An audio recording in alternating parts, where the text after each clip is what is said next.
Country boy. I get up before the rooster, put on my camo, load up my bow and my rifle and stock the ammo. I'm a bullet with the bullet, but I'm lethal with the arrow. Always down for the hunt, dove, turkey, and big bucks. Hit the woods and get fitted up.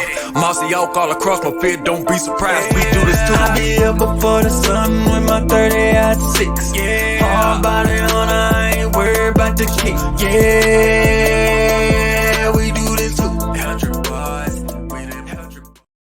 What's up, guys? Welcome to another edition of the We Do This Too Outdoors podcast. I'm your host, Courtney Williamson.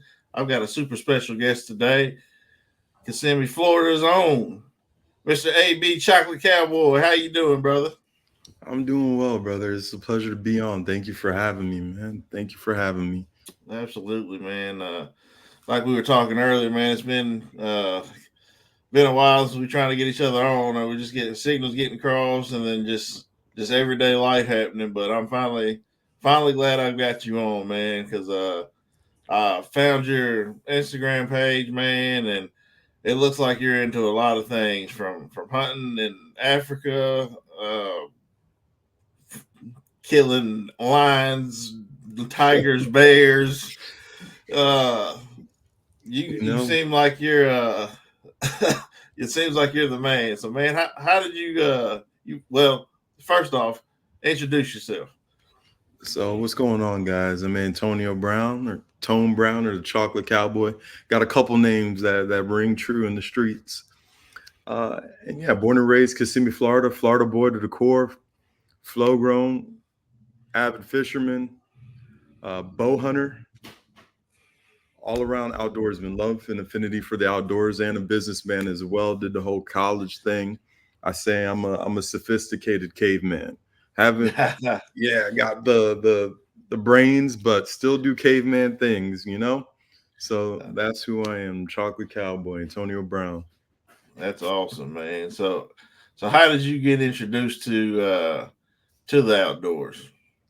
Well, it came from my upbringing. I was the only one in my family born in the South, born in Florida. Everyone else is they're from New York. They're Yankees, you know. So living in Central Florida, it was a heavily wooded area, Kissimmee, back in the day. I had a lake behind the house, and I was just fishing. I love to go outside. Only child, no father. So I spent the predominant of my time outside exploring the area around the house, riding dirt bikes, fishing. I asked my mom for a bow when I was 7 or so. I remember it till this day, a little Sioux bow. That's what it's called. Little Sioux, about yay big, had the arrows and everything. And that was my introduction to the outdoors. It's just going outside and living my childhood in the most purest way. Like we used to do back in the day. You used to go outside instead of sitting on these gaming systems, shooting BB guns, catching lizards, learning how to tie snares to trap things. And then after that, I graduated to going hunting. My first experience hunting was with a gentleman named Tony Wright. I've been trying to find him till this day because he doesn't even understand what his kindness did and how it impacted my life and led me to where I am today. He was a teller at the Bank of America kiosk inside the Albertsons. That's how small the town was. We had a Bank of America kiosk inside the Albertsons next to the VHS rental where you get your popcorn and your VHS. And that gentleman wanted to take me hunting. He was a friend of the family. And lo and behold, he was a bow hunter. So growing up in Kissimmee, back in the day, most of my friends were white. Nothing wrong with that. That's everybody's my people, you know? And so here's this gentleman who same color as me, he hunts, and then come to find out he bow hunts. So my mind was blown. My mind was blown when he took me out. I was like, wait a second. Is this the reincarnation of Jesus himself with a bow? Like, what's going on, my man? and then from there, hook, line, and sinker, because I already loved archery. I was already shooting archery in my backyard. And that right there, that just captivated me. But I didn't come from that background. So there was a time when it was dormant. And once I started to get of age and venture out a little bit more, that's when I really kicked it into full gear, with the fish and hunting. I used to go to fish camp growing up instead of soccer or basketball camp. Uh, Fished in the Junior Bassmaster. That's awesome. Yeah, brother. Yeah. So rodeo is a holiday where I'm from. In February, we'd get days off from school for that to go to Right. the rodeo. You take your date to the rodeo carnival. A Right. little private school, real small town vibes. One of my classmates' family made the boiled peanuts. Caleb's dad supplied the steers. Just small town vibes. That's awesome. Yeah, I grew up in a real small town here in central Kentucky, South Central Kentucky, Okay. Magnolia, Kentucky. There's probably 300 people.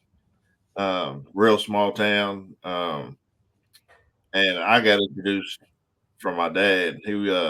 He's from a little cotton town outside of Memphis, Tennessee, called Somerville, Okay. Tennessee. And he met my mom, and they ended up here in Kentucky where my mom grew up. So I grew up hunting and fishing with him. Like I said, small town vibes. Everybody knows everybody, and I'm like you. All of my friends here were predominantly white, and like I'm cool with everybody. Everybody's everybody. It wasn't until I got like a little bit older, kind of started this platform, and sharing some of my hunting experiences. Um, I've been kind of getting some flack from most of the people that look like me. Um, saying, "Hey, you're never gonna make it. It's a white boy sport. Um, black people didn't do this type of thing, and this whatever, whatever." And I'm like, the outdoors is for everybody. It's not a color thing, and people try to make it a color thing. And I started this platform to share my hunting experiences with it, and maybe some kid, pick up what I'm doing, and they want to get in the outdoors, but some people just want to bring the whole race thing into it. Like, man, like I've been doing this since I was a kid. It's something I love. It's my passion.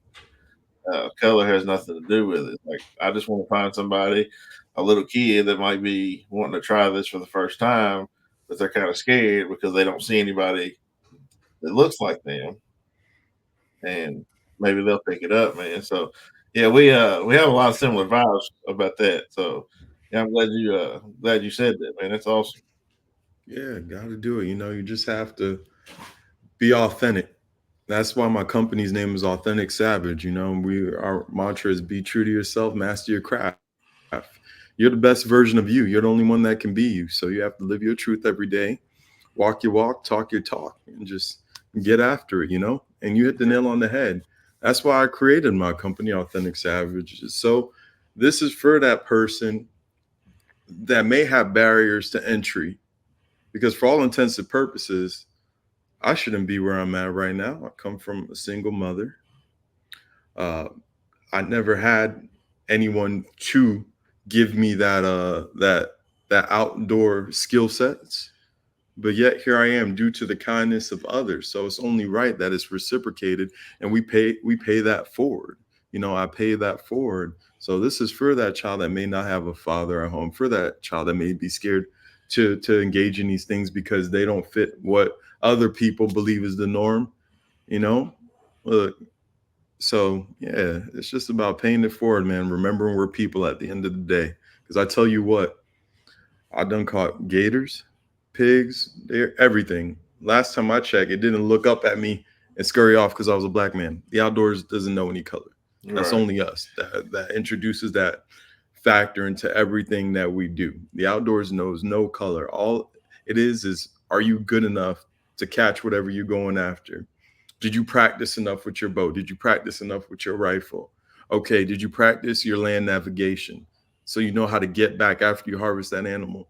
The outdoors don't care. When it's 2 degrees, when it's -2 degrees outside, outdoors doesn't care. When you have Right. an 8 mile ruck into before your camp, it's 8 miles to your camp, and you doing that on foot, and you packing and everything.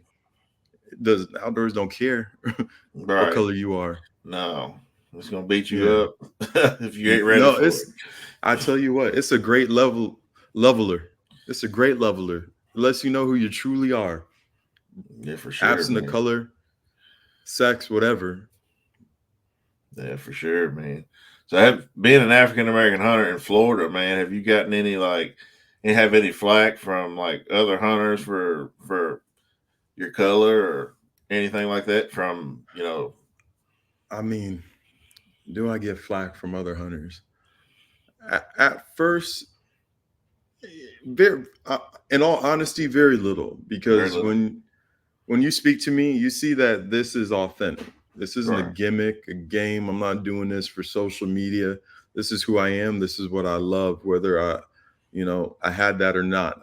Those social media platforms, I still be doing this. So a lot of people, they'll speak to me and understand, okay, this is the real deal. Or they'll see me, they'll be introduced to me through an archery tournament or seeing something online or something I wrote up for, and they'll understand. So very, very little. I mean, here's a funny story. We were out in an area called 10,000 Islands during COVID. They locked up all our boat ramps. We had to go 3 hours away to drop the center console, and coming back in, it was a 2 hour wait to get back in because everybody had the same idea. There was a gentleman there, and he saw one of my wild boar cutters. I have it capped in gold from this boar I caught.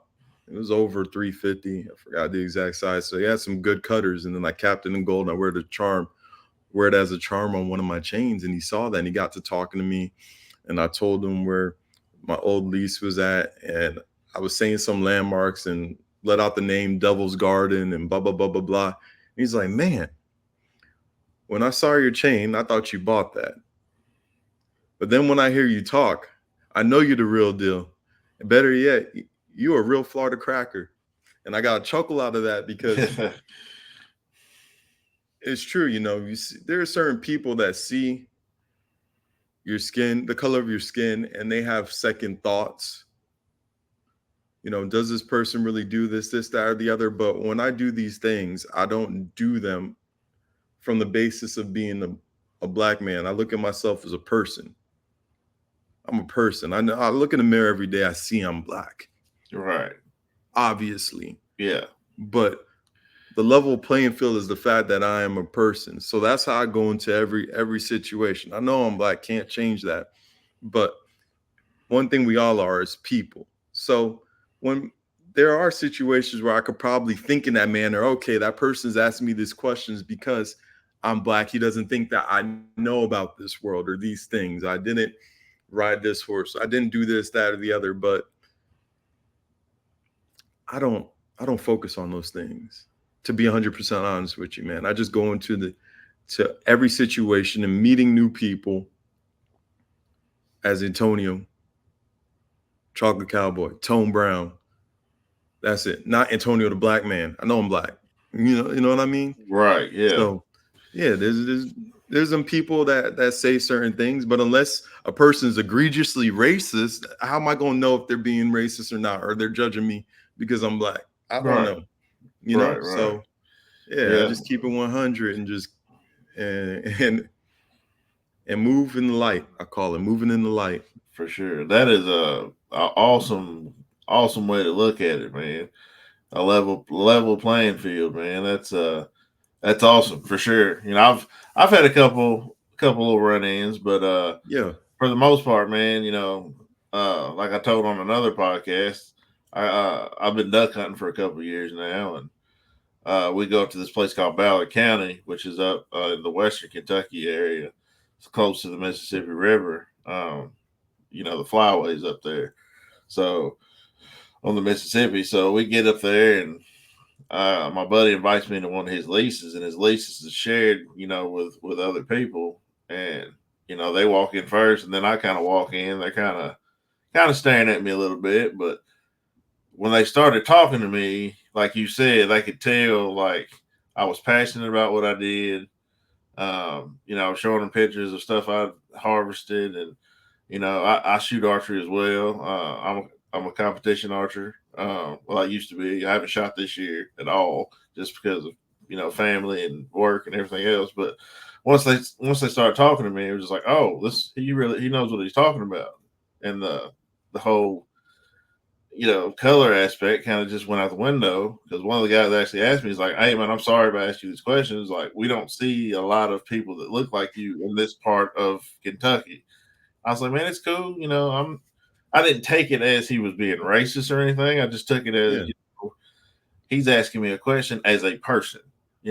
As a new person we're meeting for the first time. That's a question that I would ask somebody. You know what I'm saying? Yeah. So it's just any way you want to take it, but you have an awesome outlook on that, man. Like level playing field as a person, not a black man. You just go into it, and that's awesome. I love it, man. Yeah, brother. How stupid would it be if I had an archery competition and I got second? The man didn't beat me because he's white and I'm black or whatever color he is. That man was a better archer that day. Right. This person got this job. You don't know if it could have been because they had a better skill set in whatever their discipline is. So, it's better. I believe life is about perception. Everything is about perception. If you new in the area and someone questions you about something, well, shoot, if I live in the area and somebody's new and I haven't seen that person before and it's a tight knit crowd, you best believe there are going to be some questions. Absolutely. I don't know you. So, that's why I say we have to level the playing field, or we don't have to. I just choose to live my life that way. Level playing field where respect is key. Everybody understands respect, being treated in that manner, pride and dignity. And for those who want to enter a situation with anything less than that, then they get dealt with accordingly. I'm still a Florida man at the end of the day. My mom didn't raise no punks. So, but we keep it positive. We keep it positive, nonetheless. Standing on business. Oh, always, man. It's not just a saying. It's a lifestyle. Look, we stand on business every day. Real, Yeah, big facts, man. All right, let's switch gears a little bit. So, how you say you're an archer? Do you shoot competition archery any? Oh yeah. I got a arrow tatted right here. I shoot. I don't know if you can see mine right there. There we go. Got a bunch of animals tatted all over me. Everything. Oh yeah, I shoot competition archery. Matthews, got to give it up. Yeah, love it. Love shooting. I shot a competition about, I would say 2.5, 3 weeks ago at the Florida Outdoor Expo. Okay. Which is I love archery. Love competition archery. Really been focusing on hunting this year, as you can see. Just came back from Africa. The week before they moved the expo because we were out in Africa. They moved it back 1 week, or else we would have missed it in the archery tournament. So yeah, love it. That's my bread and awesome. butter. So I used to shoot. I grew up shooting a bow tech. Well, I wouldn't say grew up. I started shooting archery when I was about 20. Well, it was about 20. I was about 23, 24. Okay. A guy named Clay Kirby. Shout out to Clay. He taught me to shoot a bow in about 10 minutes outside his house one day, and all he shot was Bowtex at the time. Okay. So my first bow, I think, was a Bowtech Old Glory that I bought from him for like $200, and loved that bow. And so I just started buying Bowtex every 3 to 4 years or whatever. But I kept breaking limbs on those older Bowtechs. They were famous for that. I mean, that's what they were famous for. So what was that? The lamination, I believe. They had a lamination problem back then. Yeah, they did. So I think it was about, I want to say 4 years ago, me and my best friend were at Bowling Green, Kentucky. It was where I went to school. I went to Western Kentucky University down there in Bowling Green with him. And there's a place going towards Clarksville, Tennessee called the Hunter's Den. It's in Russellville, Kentucky. So I walked in, man, and there was a V3 Matthews on the wall that had bright orange strings. And I love bright colors, string on a bow. I don't know. It just does something to me. And I was like, I want to shoot that bow. And he's like, that's a Matthews. I was like, I've never shot one. And he's like, well, he's like, I can't let you shoot that one because it's not set up, but there's one just like it in the back if you want to go shoot.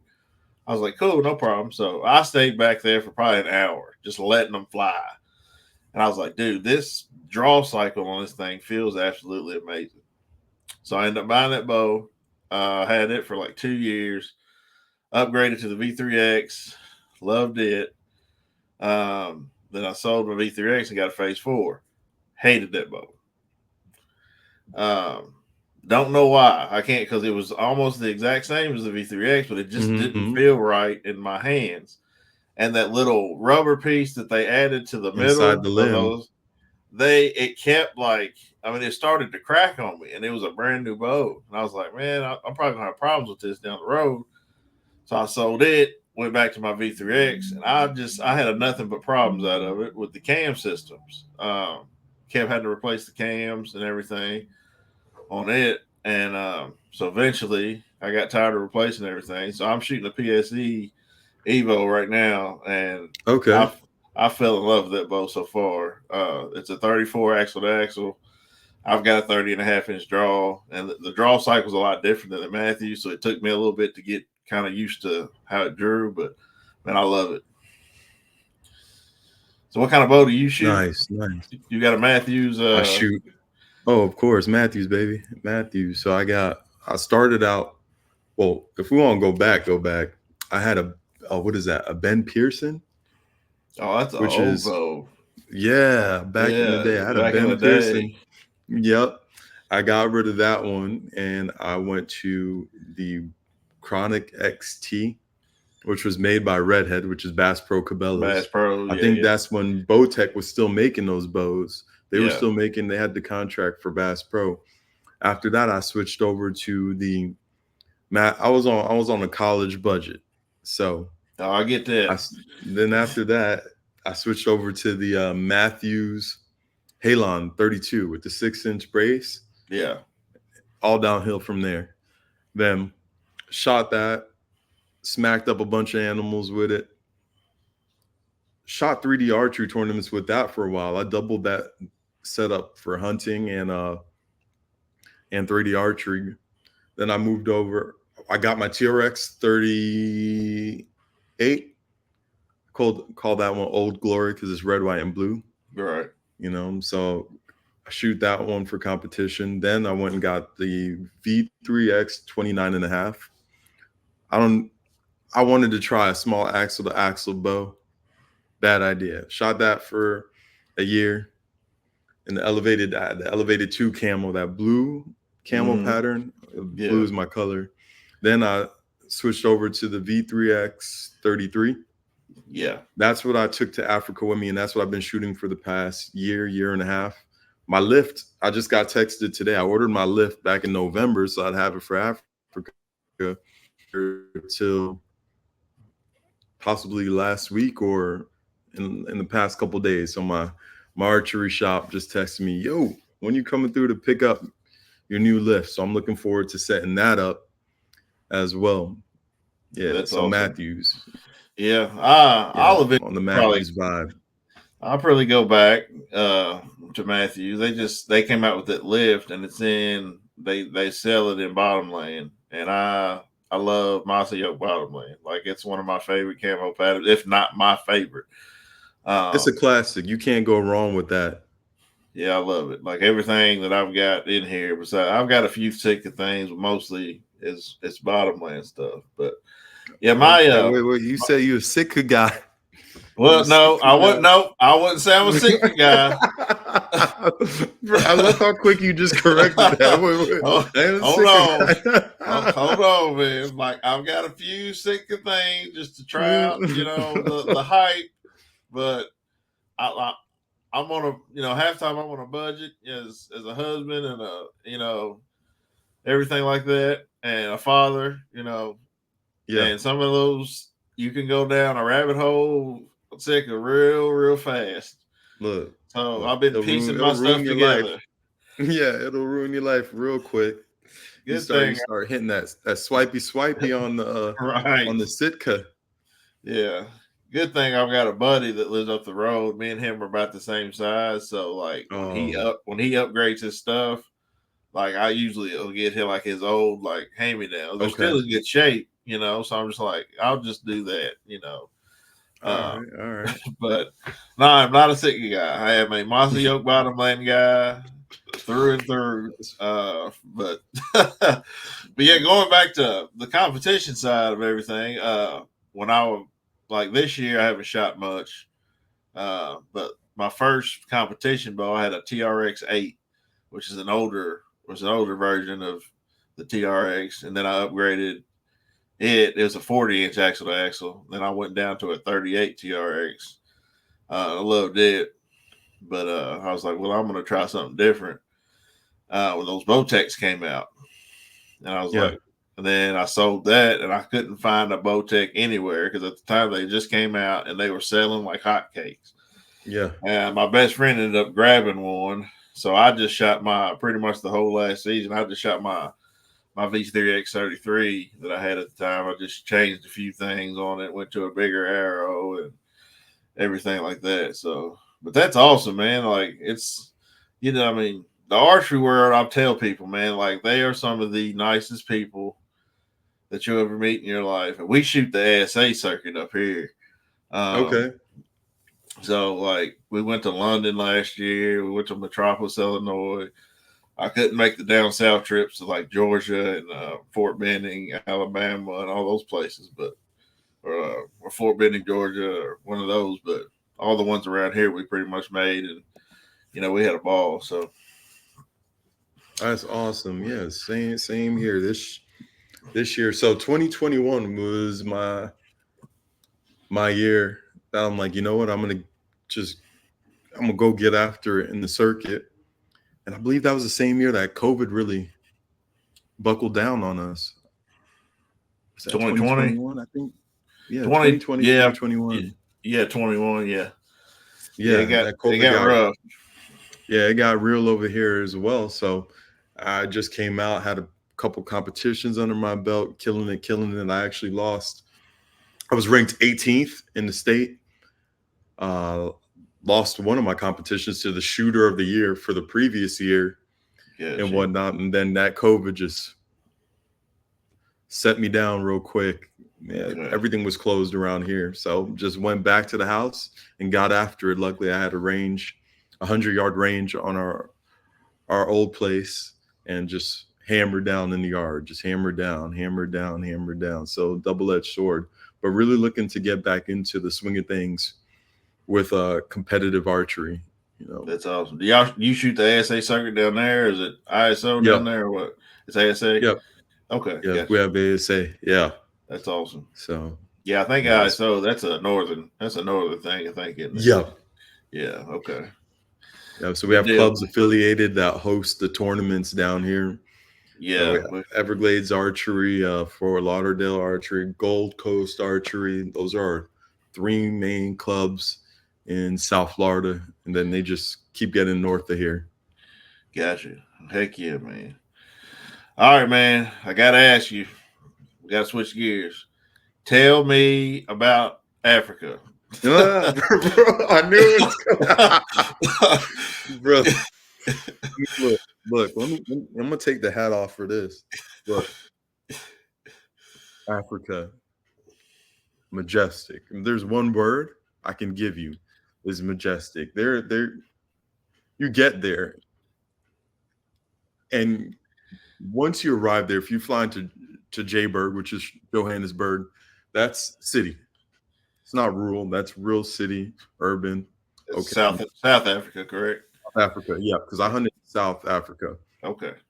Flew into Joburg. I was with Avula Safaris, which is a great outfit out of there. Great people. PHs there are top notch, killer dudes over there. So long story short, that was in the area outside of Vryburg called Naledi, which is 5 hours near the Botswana, 5 hours away from Joburg near the Botswana border. And the country over there is beautiful. These hills, these rolling hills, the open area, the prairies, and the real heavy, dense brush.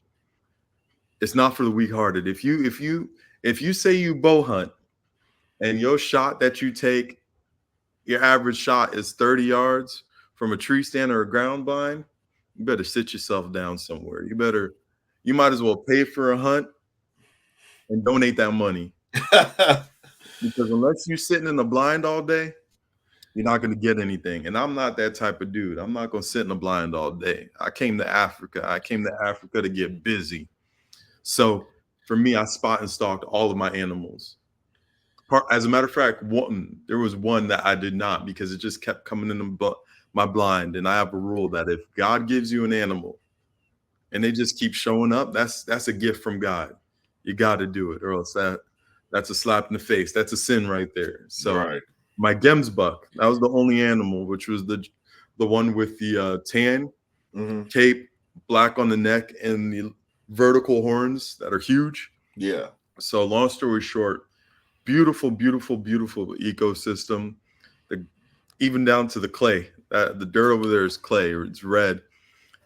I thought it was so cool. I haven't even cleaned it off my bow yet. My bow still has it all over it, and my bow is, the riser is black. The animals over there, just a different breed. Same shot placement I found, and I shot 3 heart shots. Yeah, 4 heart shots, 1 double lung. My closest shot was out of the ground blind on the Gemsbuck, which was 22 yards. My Impala was 71 yard quartering heart shot. My white blessed buck was a 66 yard frontal heart shot. My wildebeest was a 85 yard quartering heart shot, and my zebra was a 81 yard double lung shot. So if you're going to spot and stalk, I hope you're getting busy out there. That's for everybody, because there are just certain species of animals that you're not going to close the distance on. And you need to be able to reach out and touch them with an ethical shot and have that confidence in yourself, because the gear is going to do what it's going to do.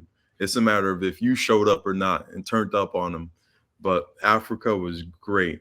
Awesome. If you ever hunt Africa with a bow and you want to see it, you got to spot and stalk. It's a whole different experience. Different experience. So you're taking some like total archery challenge shots, it sounds like. Oh yeah. Long tack shots, like. Oh yeah. And that wasn't by design. I'm not going to sit here and have a measuring contest. It was not by design. I'm going to tell you that 100. But that's what I was given. And I had the confidence to be able to take those shots and know that it's going to be an ethical hit. So if you go on my Instagram, you can take a look at those heart shots, and see, okay, yep. But once again, it's a matter of putting in that work. So when they do present themselves, you could take that shot and not go back home in the USA with 0 in your bag. Right. So what made you want to go over there compared to any other place that you could go hunt? Number one, it's Africa. It's Africa. The chocolate cowboy has to go to Africa. It's the motherland. It's the motherland, you dig? So my grandfather and our favorite movie is A Ghost in the Darkness with Val Kilmer. Have you seen that film? Bro, that movie scared me to death as a kid. Dude, look, me too. That's my grandpa showed it to me, and it scared the life out of me. Nightmares, the whole 9 yards when I was growing up, but I was hooked. And I said that I'm going to Africa and I'm going to hunt Africa one day, because I think that's a part of being a gentleman. As a gentleman, you're successful.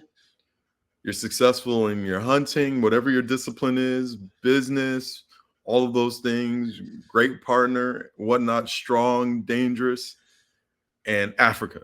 That's part of the checklist. Right, yeah. Calling yourself a man and gentleman in my world. So I already said it. Like this gentleman right here, this is my grandfather. I don't know if you can see inside of my charm. He has a fierce mustache. You don't even got to look at it. I'll tell you, his mustache, he has a fierce mustache. So that's what brought Africa about. And my lovely wife, when I presented the idea for us to have a honeymoon in Africa, by the grace of God, my wife is awesome. She had the same thought without me even knowing that. And then I was able to parlay that into me hunting for part of it. So we were gone for about a month. I hunted for, I'd say, 9 days. And then we just explored all around South Africa after that, Cape Town, Franschhoek, um, and various other areas. But bro, awesome people, culture, food, the whole 9 yards. That's what brought me to Africa. That love for the outdoors, the dark continent, how majestic it is. Everything's trying to kill you. Right. You know, we had a cobra come into the lodge. My buddy almost stepped on a puff adder. Ooh. All of that. It's beautiful, man. It's beautiful. You know. Yeah. Yeah. My grandmother always said before she died, she said, "There's one place that you need to save up and go before you die." She's like, and that's Africa. She'd been there a couple times, and she just like, it's like you just said, like the majestic and the rolling hills. And she actually got to go over to where Mandela was, and Oh, that's awesome. and she just said, it's one of those places that you have to go. And Yeah. the only thing that's keeping me from going, to be honest with you, I'm scared to death to fly. Brother, look, you talking to the wrong one, because me too. I was on, man. Whew. I tell you what, those flights had me in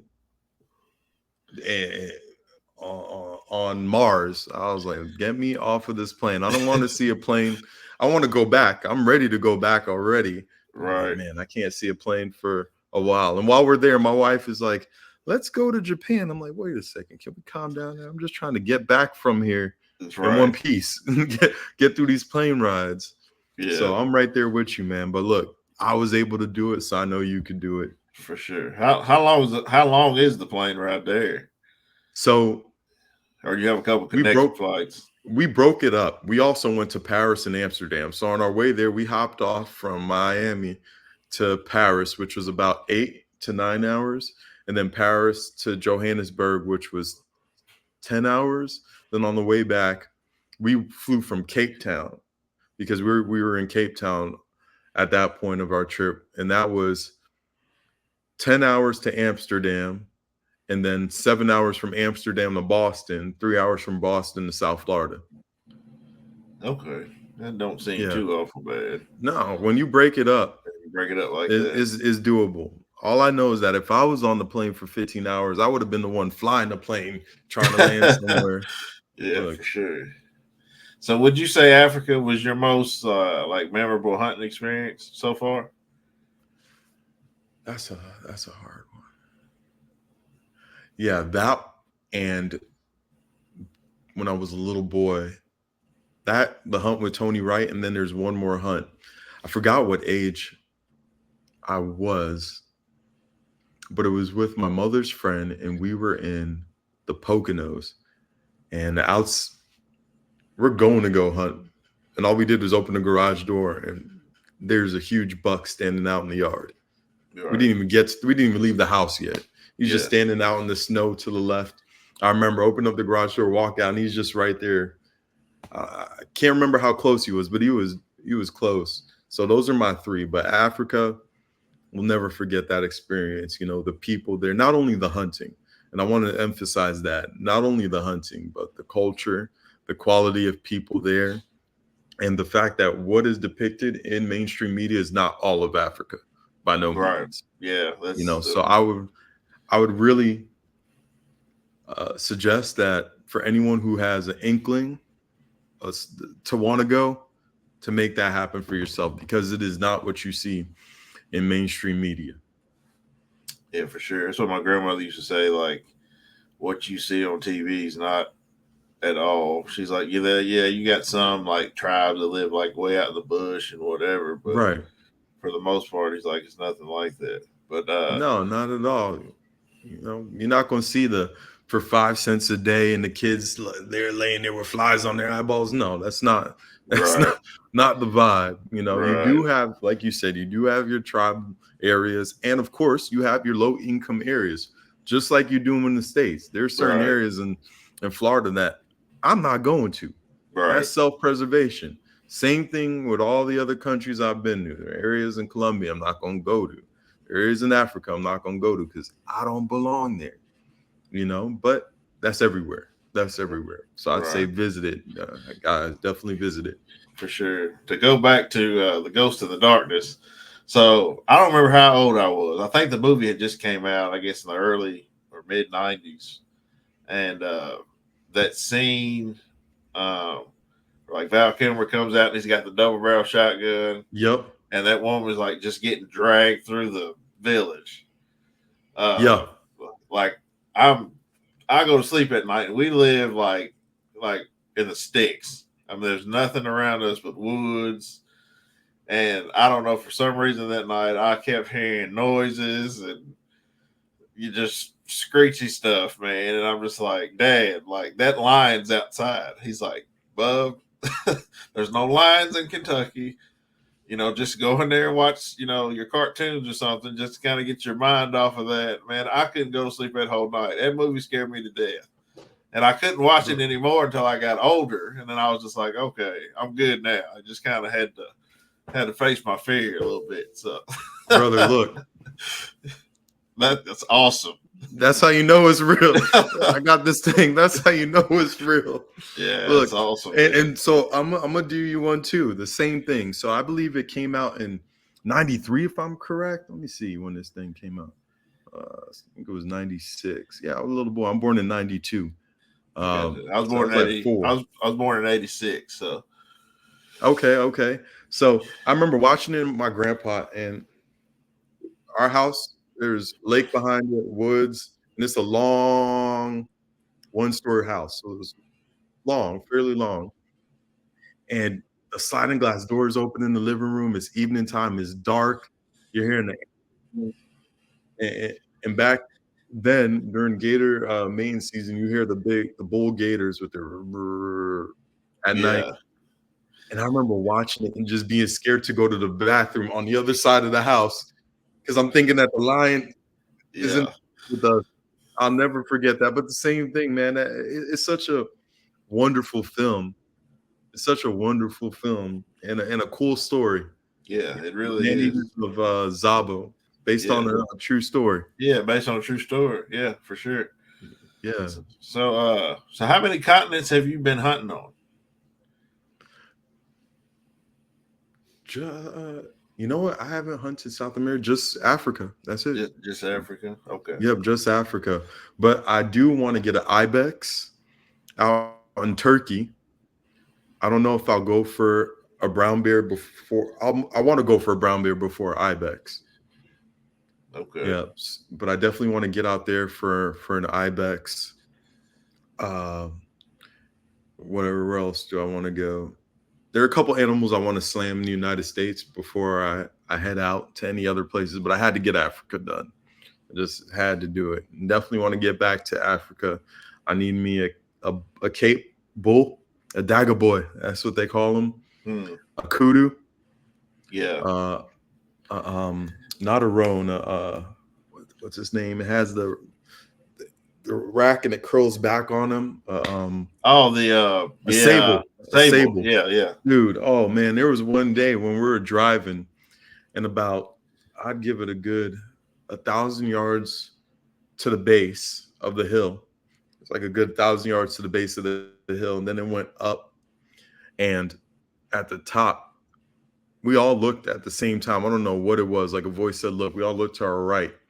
And the sun is coming down behind that hill. So it's nice and orange. Anything on it is silhouetted real good. And you know, like anytime you get in a gunfight, you want to fight from the high ground because you have the best vantage point. Right. But in the same breath, when you're on the high ground, you silhouette real good, you know, makes you an easy target. So there was the biggest sable I've ever seen. It was so big. Its horns fully curled around to its back, man, when it was standing up, not with its head back, but when it was standing up relaxed. Wow. And I'm like, I need one of those. I need one of those. I need one of those. That beautiful, beautiful animals. So yeah, I want a sable, a kudu, a springbuck, because I chased those for days and just couldn't get anything closer than 100 yards on those. They're so fast. Yeah. And a Cape bull, a dagger boy. You got Oh, and a baboon, and a boon. baboon. I want a Yeah, boon so bad. I heard them things are pretty dangerous too. Oh, them things are vicious. Those Yeah. things are vicious. My PH in his Toyota Hilux.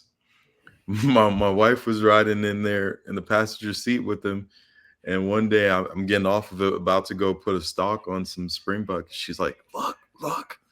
And there's a hand dangling off his rearview mirror, and it's a baboon hand. And we asked him, "Why do you have that?" He's like, "Because everybody, when you see the baboon hand, everyone thinks it's voodoo, so no one will steal your vehicle or mess with it." So this man has a whole hand just dangling on a string from his rearview mirror. I'm like, that's savage. I love it. Yeah. I Well, love it. Shoot. if here, if you see chicken bones in somebody's car like that, especially like down south Louisiana somewhere, it probably is Oh some yeah. some type You of know what time it something. is? It's something. It's like, okay, I'm not even gonna park next to this car. I don't need it to rub off on my car, whatever they Right. got going on. So the meat that you harvested, how did you get that back home? Did you So like you can't bring the meat back to the US. My trophies are being taxidermy. What we did was we consumed most of it there, and what we didn't, we donated. So we okay. donated to oh yeah, that I don't shoot harvest an animal and not consume it. Either For I'm sure. going to consume it or someone that's in my circle is going to consume it. So yeah, those animals were consumed. The wildebeest, the blue wildebeest, insane. Medium Really? rare. Oh man, our chef, she was mixing up the medicine, man. Oh, it was awesome. It That's was cool, man. awesome. That the Impala was great. Everything was great. All of the meat was awesome. So yeah, we consumed it and donated the rest. And That's now awesome. these are getting done. So I'm looking forward to seeing those things, and they all got a story. You know, Right. That's what I love about hunting, man. The stories that are behind these. I've got I think 5 or 6 bucks, couple ducks back here. I don't know if you can see them. And I got some yeah, turkeys, and I got they're everywhere in here. But like all of them have a story, man. And I love when people come to my house and they walk in my little man cave. It's not huge, but it's mine. And they just like, wow. And I'm just like, all right, the story. Here's the story on this one. Here's the story on this yeah, one. And I think a lot of people, when they hunt, especially new hunters, they get so caught up in the harvest that they don't take time to really think about everything leading up to the harvest. yep, Um, yep. because everything, especially on social media now, everybody wants to see kills, kills, kills, kills. That instant gratification. That instant gratification. You But hit the it's nail on the head. but it's the stories that I love. Even if I don't harvest, like last year I didn't harvest a deer at all, but I could tell you some stories that some of the best times I've had hunting so far, even though I didn't kill anything, just watching these animals come through, or seeing turkeys come through, or seeing cows come through, and actually just sitting there and just watching God's creation come to life. Yeah, It's an undescribable feeling to me, and that's one of the main reasons I love the outdoors. Like that's my me time. That's when me and the Lord get. We get busy there. I'm talking to yeah, Him. I can just feel His presence with me, and I'm like, it's gonna be a good day regardless if I harvest anything or not. I'm out here in the wilderness. I'm out here in God's creations. And some people they can't get out there, whether it be an illness or something. So I always want to give thanks every time I'm able to make it out there. yeah. So that's awesome. Yeah, So 100%. 100%. That's what it's about, is making memories. No matter how much something costs you monetarily, you can't take that with you. But one day you may not have that thing anymore for right, some reason. But you're gonna have the memory. yeah, You're gonna you'll have the have the memory. memory. When you make those memories, you take that, you lock them in up here, Yeah, bro. I could tell you about some hunts. The hunting aspect was horrible. And the hunting in South Florida, it gets nasty because you're dealing with the elements, 4 feet water, crossing flag ponds. We've been up to our chests, holding our pistols and our bows up above our head, crossing ponds that we just saw gators slide into. But look, the buck's over there, and we're going to get it. Right. Horrible hunts, but the laughs we've had and the memories we've made, us in our camper, all a camper that sleeps like 4, 9 of us packed into a camper that sleeps 4, just getting after it, laughing, good times. That's what it's about, that camaraderie. When you have your boys there, that camaraderie, and that time where you're in that stand by yourself, you get to truly be immersed in nature, see the ecosystem wake up in the morning. Right. A lot of people have never seen that, and we take that for granted as hunters.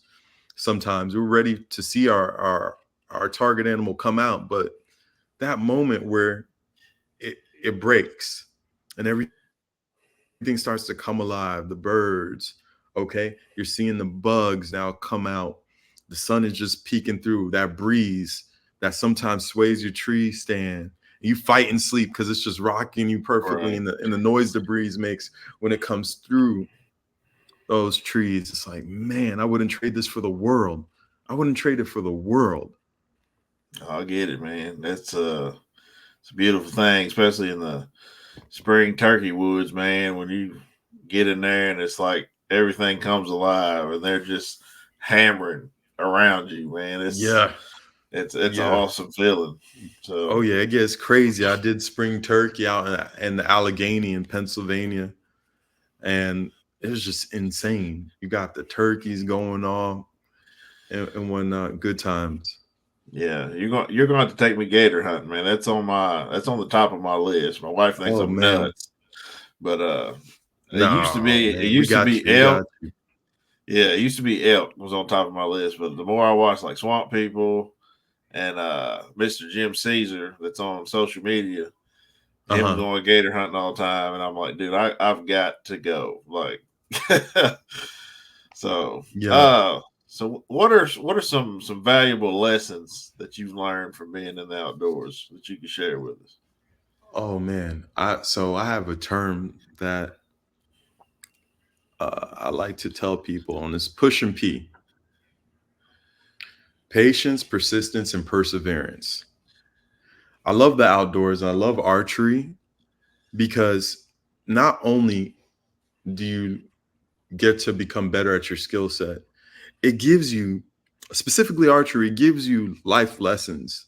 And for children, I believe it's a phenomenal thing,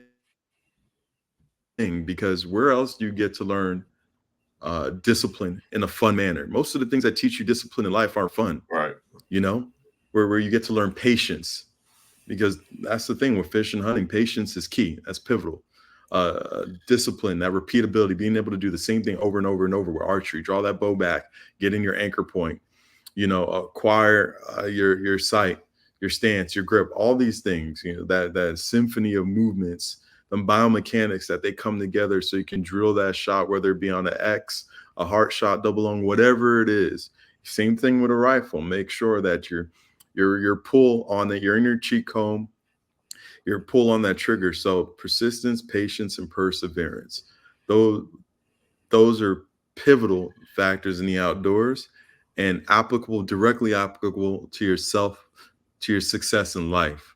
Those are major pillars right there that have resonated with me, that have come from different things in the outdoors. I love it. Thank you, brother. I love that pushing P, and it's not what Yeah. the youngins is talking about right now. Pushing Nah, P. nah. Look, and that's the thing. Everything is like life, half empty or half full. I take a saying and something, take a saying, take a mantra. There's always a whole nother way it could go. So I choose to take it the positive way. We're gonna push P the right way around here. Patience, perseverance, and persistence. Yeah, that's dope, man. I absolutely love it. All right, man. So I got about 2 more questions for you, and then I'll let you get off For here, man. sure. So you have hypothetical question. You got a young kid that comes up to you, African American, inner city kid, getting in a lot of trouble, hanging with the wrong crowd. Got gangs after him, single parent household. He sees this interview and wants to get into the outdoors, but he doesn't know how. What advice would you give him? What advice would I give him? Just do it. And I'll go a step even further. I say, contact me directly, because that's the thing. I'm a person just like everybody else. And my goal here is to introduce as many people to the outdoors as I can. Right now, I have over 30 episodes of free archery content in a series called How to Get Started. And it's literally giving you the A to Z of how to get started in archery, because that's what I want. I want the youth. I want those, I won't even say troubled youth. I want misguided youth, because a lot of times people don't have any guidance. Let's go back to the base. You know, I want misguided youth to have something that they can defer to, because out of archery are scholarships. Out of archery is a career. You can be a bow tech. You can open up your own archery shop, entrepreneurism, all of these different positive things. And like I said, it teaches you various life skills. So to that young man, young woman, or even adult, Right. please don't be afraid to reach out to me directly. You can find me on my Instagram at The Incredible Tone. You can reach out to me on my website, authentic with a K, savage.com, which all the content's there. We even have a paid archery class, but I don't care about that. I don't care if I don't make $1 off of that. I want people shooting archery. So go get on that YouTube and look at my free archery content. Or if you have a question that doesn't even apply to archery, the outdoors, or even a life question, feel free to holler at me. I'm here for y'all. From the bottom of my heart, I'm here for y'all, because someone was kind enough to do the same thing for me. So it's only right that I reciprocate that and pay it forward, because my life, the positive impact it's had on my life is astronomical. That's awesome, man. So the key for me, I guess, for this channel when I started it is for the kids. Um, but my short term goals, kind of get my name out there to show people what I do, find some kids to take hunting with me or whatever, show them the ropes, and just keep leaving that legacy. Because one day we're not going to be here, That's a and fact. what we leave with our children and, maybe somebody else's kid is going to last a long time, like it did for you, like that man did for you. So my long term goal for this channel is to basically go in the inner city and bus kids from Baltimore, Memphis, New Orleans, bring them to the country and teach them hunter's education, boating education, fishing education, everything that I can teach them about the outdoors. Because maybe they're in a spot in their life where they're getting drawn from both sides. They might be trying to join gangs. They might be into, robberies or whatever. That little bow or rifle or that fishing rod in their hand just could save their lives. And that's where I'm at with it, man. Like, I just want to, if I reach one kid out there, I've done my job. And that's the legacy that I want to leave. My son, he's 6 years old, and when I tell you he's ate up with outdoors, he's ate up. I've got his bow right beside mine. Anytime that I go somewhere, he's wanting to go with me. He's always wanting to go outside and shoot his bow. He's always wanting to go. I haven't got to take him fishing yet, but he's wanting to go fishing with me. And it makes me feel good because I was that kid that followed my father around, and just watching it come full circle where my child has followed me around, man. It brings tears to your eyes sometimes, man. And it's an awesome feeling. So That's awesome, brother. I can imagine. I can imagine. well, brother, I really appreciate you coming on today. I'm glad we finally did this, man. I think people are going to like this. You're well spoken. You're very knowledgeable. You've been to Africa. Like, a lot of people can't say that they've been, you know, on another continent to hunt and actually come back and actually harvest something, you know, and just the experience that you have and the passion that you have, man. Like, you got my respect, brother. Oh man, thank you, brother. If you ever need me for anything, I'm always here. My phone's I've always got it in my hand. Usually it's always somewhere close, man. So we can hook up on a hunt sometime. For sure. If I can bring you to Kentucky or I come to Florida, but you're taking me gator hunting. I'm telling you now. Oh, I got you. Look, we all put in for tags. The whole family put in for tags. The wife put in for tags. Look, I tell you what, we gonna get it. We gonna get it, brother. We gonna get it. And the same to you. My phone is this right here. Feel free to holler. You know, any type of questions, anything. And like I said, for the youth out there, or even adults, feel free to reach out to me. Feel free to reach out to me, whether it be life question, outdoors related, archery, whatever. You know, I'm in this to serve others and bring them to where they want to go, if I can help them in any way, shape, or form. So, yeah. Well, here it is, ladies and gentlemen, another episode of the We Do This Too Outdoors podcast. It's your boy, AB Chocolate Cowboy, the Incredible Tone, Antonio Brown, whatever you want to call this man. You dig? So anything that you need out there, if you want to ask me, if you want to ask him, you know, We Do This Too Outdoors on Instagram. Incredible Tone on him. What's your brand name again? Authentic Savage. You can find it at authenticwithak.com. Authentic Savage with a K.com. The YouTube channel is Authentic with a K Savage. My Instagram handle is The Incredible Tone, at The Incredible Tone. So that's how you find me. That's how you find it, man. So, all right, man. I appreciate you. God bless you. And thanks, guys, for listening, man. We do this too. All right. Be easy, guys. Thank you for having me, brother.